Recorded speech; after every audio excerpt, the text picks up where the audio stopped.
days ago, he said, and I quote, "I'm going to do for the country what I did for my business." So let's take a look at what he did for his business. He's written a lot of books about business. They all seem to end at chapter 11. And there's a woman who's never run a business or worked a day outside of government in her life. Joining us now is Geoff Blades, former investment banker for Goldman Sachs, Caryle Group, and author of a very important new book, The Trump Presidential Playbook, A Wizard's Path to the White House. Geoff, great to see you, sir. Steve, thank you for having me. All right. The Trump Playbook. Yes. What is it? Because I sit here night after night. I'm a big supporter of Trump. I have been from the beginning. But I sit here night after night and I say, he's got to express himself more clearly. He's got to get out there. Why isn't he hammering the Clinton Foundation every day? When she said there were 3 countries who finance terrorism and it turns out they gave $40 million to the Clinton Foundation, why isn't he out there saying that? He's got to get the message out. Right. And, and the playbook is, if you go back 12 months ago, how did he get that message out?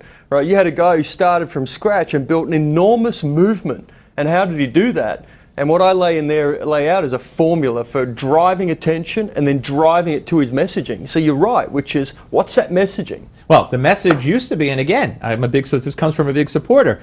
We're going to take China, great, big, great, win, but he's got it. She's the most vulnerable presidential candidate, notwithstanding McGovern and all that, and Dukakis still and all. I think she's the most flawed, vulnerable candidate, and she's easily beatable. Can he beat her? He can beat her. He absolutely can. More people turned out for him than any other Republican candidate. 30,000+ people consistently show up to his rallies.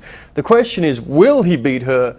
And what I've been very focused on, again, I'm not a political strategist. I'm an expert on winning. How do you win? And what he did in the primaries was he stepped back and he built a winning strategy. Stacks of messaging, from "we don't win anymore" to "make America great again." And then he outcompeted his rivals with very, very smart strategy.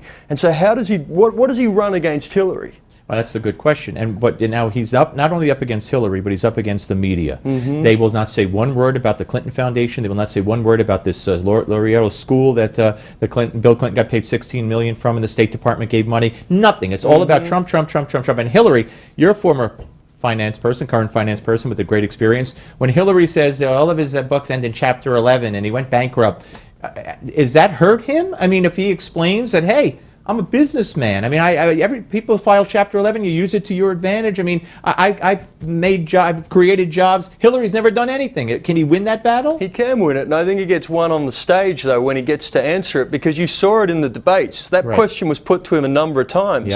And what I lay out, Steve, in the book is a set of skills. And part of that skill set is the way that he takes arguments and reframes them. And so when that was put to him in the debates, which is, you bankrupted 4 times, you filed Trump Corporation filed for bankruptcy, he reframed it and said, just like other great people, other great business people, I use the laws. Right. But what he couldn't reframe or framed wrong from the beginning was the Mexican judge. If he had said, hey, this judge gave this case to a law firm that gave Bill and Hillary money. This judge is a La Raza Lawyers Group, which has a link on the La Raza website. You know what La Raza means, folks? The race. But instead, Mexican judge. So he was not able to frame that. No, and you could argue that in the last few weeks he's drifted from his messaging. What I lay out in the book and what I end with is what has been the Trump phenomenon. And what I suggest is it's optimism. It's "we don't win anymore, make America great again."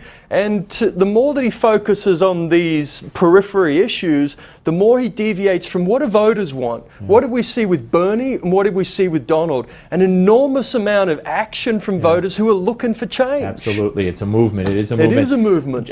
It's called Trump, the Presidential Playbook, and it's by Geoff Blades. Pick it up, folks, and you could always also use it to argue with your Hillary-supporting friends. Thank you, sir. Great to see you. Pleasure.